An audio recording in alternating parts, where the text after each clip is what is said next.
And the important thing is it puts voters' views on the agenda. So instead of journalists and commentators talking about policy and the politicians talking about the policy, we hear what voters think about policy. And at the end of the day, all politics is about policy. It's about delivering policies that meet people's needs and wants.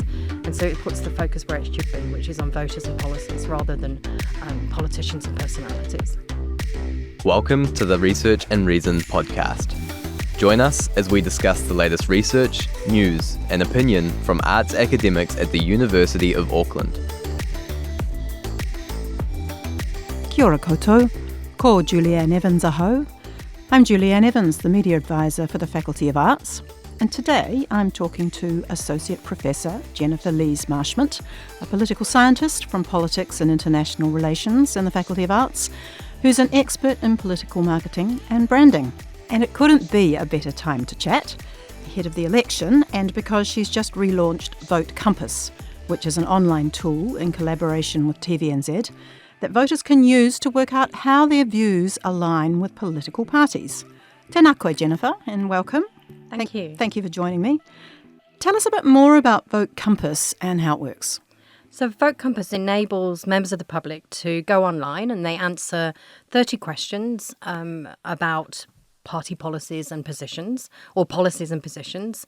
And then at the end of it, it gives them a result which shows them how close their views, their individual views, are to the party policies on offer at the election. So they might find out they're closer to the Greens or they're closer to the ACT Party or New Zealand First or TOP or National Labour and so on. Sometimes it gives them some surprises. But the main thing is it gives them information about the policies that parties are offering, but in a really easy format, much easier than reading all the manifestos, for example.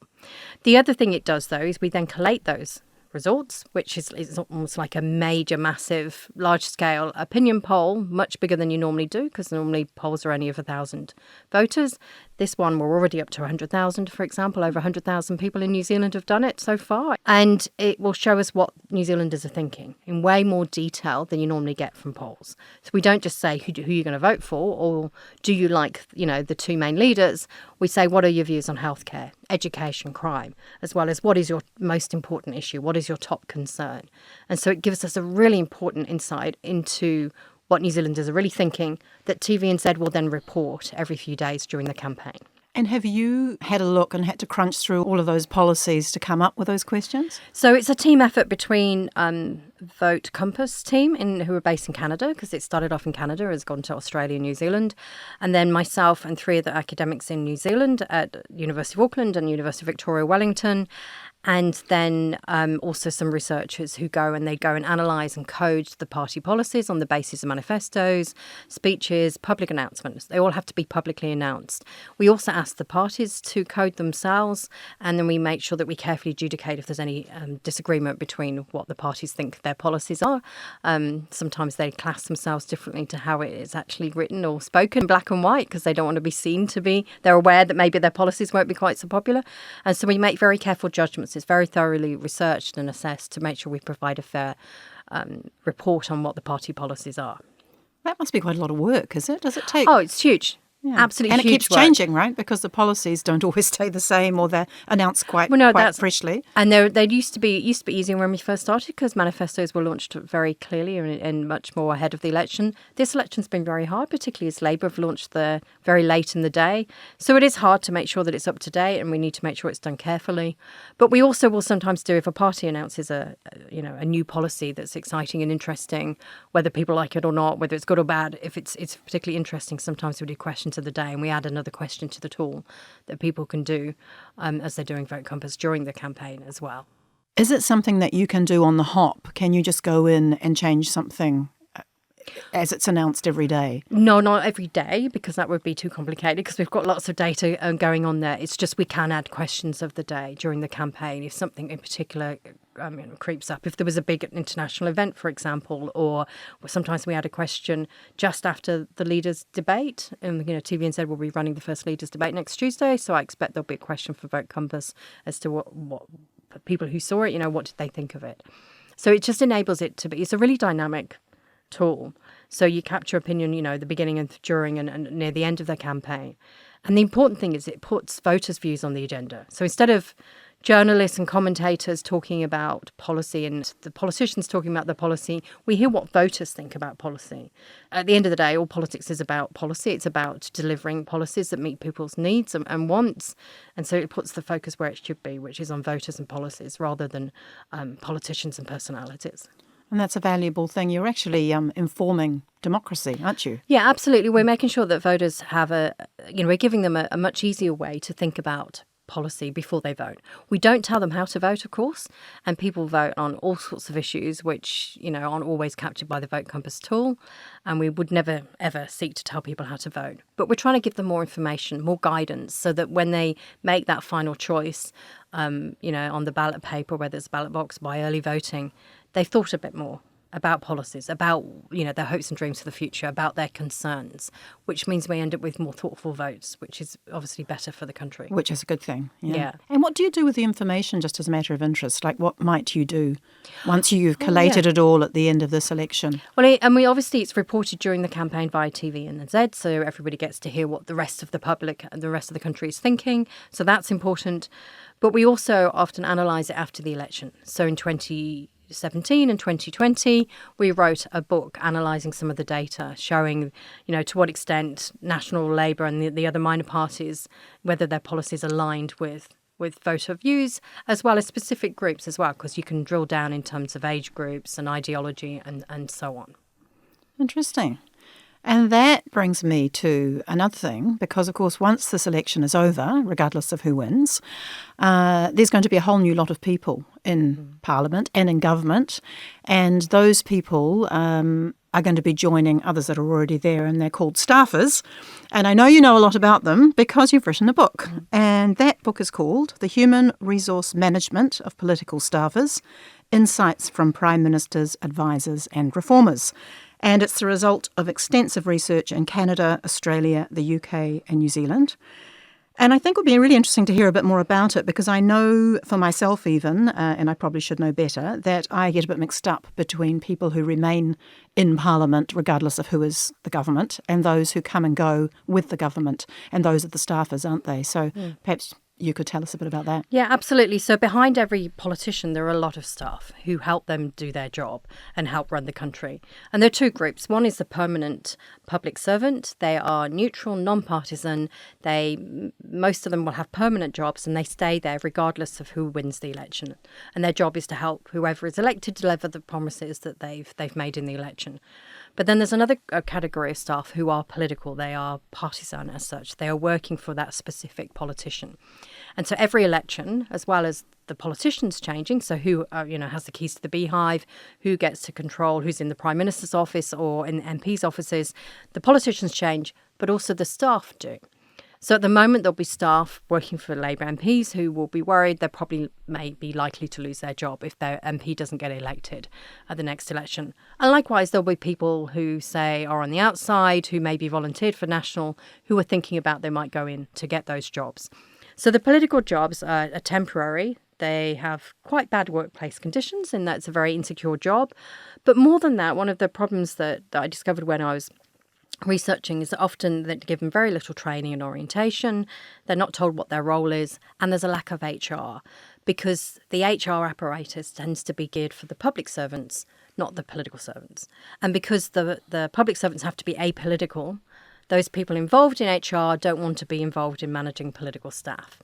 And then the politicians are too busy to manage political staff, or haven't been trained in how to manage political staff. So the management HR aspect of political staff tends to fall to senior political staffers, but they may not be senior. So you end up with all sorts of strange things where, say, 25-year-olds are managing teams and they've never, it might be their first job out of university. So there can be all sorts of issues that occur with that. And that's what my interviews were about. They were with people who'd worked in Jacinda Ardern's office, Boris Johnson's in the UK, Justin Trudeau, the current Prime Minister of Canada, and Scott Morrison, the former Prime Minister of Australia. And did they have similarities? Were there things across the board that they all said, if only things were different, or we would like things to change? Yeah, absolutely. Across all of those offices and countries, I mean, it's not specific even to those leaders, there are major problems in terms of lack of orientation. The role isn't clear. They have to learn on the job. They work extremely long hours. They're under a lot of pressure. and they have to kind of self-learn. They have to be very much independent learners.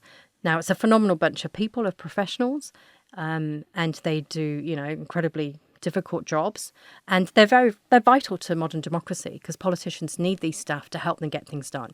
Particularly in New Zealand environment where you've got an MMP electoral system and coalitions happening, there needs to be a lot of relationship building across parties to get legislation through. Because contrary to what we might think, when we elect politicians to power, it doesn't mean they can just do whatever they want. There is Parliament, that's part of democracy. And so when they're proposing legislation like, say, the Zero Carbon Act that the Greens proposed in the last term, they have to work really hard to get support from the other parties to get it through. Not just get it through, but get it through in a form that means it will make a difference. And that's where political staff come in. They also need to help maintain the politician's reputation, because the Prime Minister needs to, even when they're Prime Minister, they need to make sure they're still getting good polls, even when they've been elected. We've had, Prime Ministers like Jacinda Ardern herself, where, her brand was dented during time in power towards the end. And that was, hypothetically or theoretically, but probably realistically, part of her decision to go was because her brand had become dented. And political staff play a really important role in helping politicians maintain their reputation, but also maintain political power internally and externally so they can get things done, so they can deliver the policies they promised. And I imagine they don't get much help from the people leaving the office because they're coming in new, and often the people leaving are the ones who've been voted out. So they don't want to stay around and help them, I'd imagine. Absolutely. So there isn't that traditional handover. So either, as you say, say if Labour lose the next election in a month or less than a month and the National come in, Labour aren't going to stay there and help National transition in. They're not going to explain how things work. They're not going to give a handover between, say, the Chief of Staff and the next Chief of Staff, or the former Chief Press Secretary and the next Chief Press Secretary. So, 2017, I had a senior staffer under Jacinda Ardern say they walked into the Prime Minister's office and it was empty. After the election, there was nobody there. There was no handover, nothing. And they had to figure out everything themselves. So it's a really unfortunate feature of democracy where on one hand it's good because whoever gets elected gets new staff and gets to choose their staff. But on the other hand, it takes them, 6 months to figure out what the role is and how to do it. And we lose a lot of delivery time in that respect because there isn't good HR, because there isn't good management. Because it doesn't matter how brilliant individuals are, we all need help in learning a new role and advice from other people on how to do it and training on specific skills. There was stories in the interviews of one person who was having to self-learn how, using Adobe training modules, how to do live video streaming when they were about to, video stream a major speech from Jacinda Ardern that evening, for example. And that's what they're doing. And it's not just New Zealand, it's all of the countries, and it's not just left-wing or right-wing parties, it's all of them. And it's a real shame because the staff is a bunch of brilliant people who do incredible work under very difficult circumstances, but they're really not managed and supported well enough. And that means in turn that makes politicians less effective and our democracy is weaker. What sort of jobs do they do? What kind of things would a political staffer do? Would they write speeches? Would they oversee events? Whole range of roles, and it does vary from one country to the other. And in Canada and Australia, or Canada and UK, there are more. But yes, there's comm staff is a big one, but that's divided into media staff who focus on managing the press and relationships with the media and journalists, and then communication staff who are a bit more strategic, and they might be involved in creating content, creating a communication strategy, ensuring the message is coordinated, trying to maintain that politician's relationship with the public, and particularly Prime Minister, because once they're in power, it's quite easy to detach from the public. But then you've also got people who work on policy, and this is the political aspects of policy. So it's not enough to just go, I've got this wonderful idealistic policy that's fantastic, if you know that there are key members of the public and key stakeholders and key target groups who won't support it, and therefore it won't get through. So they have to look at the political implications of policy making as well. And then there's other people who look more strategically, there's people who run events. Other countries, at least, rather than New Zealand, who get involved in appointments, get involved in outreach and engagement. It's a really wide-ranging set of tasks and jobs that they do. And they'd come from a whole range of backgrounds, these people, wouldn't they? And would they be members of the party necessarily? Well, so that's one of the interesting points. So the majority tend to be recruited from the party, from having worked on the campaign. But that's not always a good thing for two reasons. One, just because somebody's brilliant on a campaign doesn't mean they're going to be good working in government, because government is different. Even though campaigns are hard, government is longer, even longer hours. You're dealing with more complex stakeholders. You're not just trying to win one set of voters. You have to govern for everybody. You have to work Parliament and, the legislature in terms of working out how to navigate the rules. But also it's useful to get people from outside the party who might bring skills like project management. Or, for example, one person I interviewed in Canada said she had a background in theatre management, and then she went into outreach and operations, which was all about events management, and therefore it was entirely relevant because you're setting a stage show when you're taking the Canadian Prime Minister out on the road. So actually it's better for whoever's selecting staff to make sure they think more broadly. Yes, they want loyalty. And that may come from partisanship, but it doesn't always. But it can also come from people who haven't worked in the party for 20 years all their life. Because people can be professionally loyal to somebody because that's a professional skill, as it is with any job or any profession. And I imagine these people are ambitious for themselves as well, can be. Well, it's interesting. That didn't come out in my interviews much. There can be some who take a job as an advisor or staffer just because they want to be an MP themselves, and they're not always the best people you want to employ, really. But more, the motivations that people talked about most when I interviewed Prime Minister advisors was about doing good, was about helping positive policy change, helping see, not just the politician do better, but actually the government do better. Because political staff for a party that's been elected, it's all about the party in power, and they're there to deliver on their policy promises. So linking back to Vote Compass, it's about the party policies again, but it's actually about making them happen and create positive change in people's lives. So I think they're incredibly determined, they're strong, they're professionally very capable because they're doing incredibly demanding jobs. But it tends to be more about the motivation to do good in society and improve their country much more than naked ambition. Is there an answer to helping these people more effectively than we are at the moment, do you think? Yeah, there needs to be a really concerted effort by whoever gets elected in the next election, whether that's Chris Hipkins re-elected or Chris Luxon or some other combination, to say, look, we're going to work with HR experts from the public service as well as partisan politicians and senior political staffers to create a better HR apparatus. So there needs to be clearer job descriptions. They've just introduced this in Australia, for example, under the Anthony Albanese government. There needs to be more professional recruitment. Again, they've done that in Canada and very recently in Australia, where you do an open call and you actually select people appropriately so they can actually do the job, not just appear to do the job. And also so that you can make sure that you provide them with proper orientation. And that may come from fellow staffers or from more experienced staffers, but there needs to be a proper orientation and training, peer learning, support, and so on that is bespoke to the political job. And less of this just throwing people off the deep end, because nobody can do well in that situation. And it must be terrible for their mental health as well. Yeah. Oh, yeah, it's huge. I mean, I've had stories of people saying that, they were working on mental health policy while sacrificing their own mental health. It's not a good way of helping people do their best, that's for sure. And this is taxpayers' money. So from both a individual well-being perspective, it's not good, the current situation, but also from a pragmatic reason, we're not getting the best money for the outcome from taxpayers' dollars because we're not helping people do the good job that they could do. Where can people find this book, and who would you imagine would be interested in reading it in particular? It's going to be published by Routledge in January or February next year.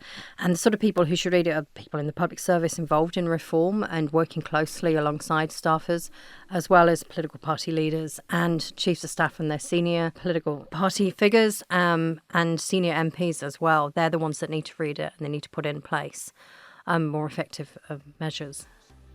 Very good. Well, hopefully we'll find out more. We'll see how Vote Compass goes and hear more from you probably over the election period, Jennifer. Absolutely. Thank you so much for coming in. Thank you. You've been listening to the Research and Reason podcast. Stay up to date with the Faculty of Arts by following us on social media.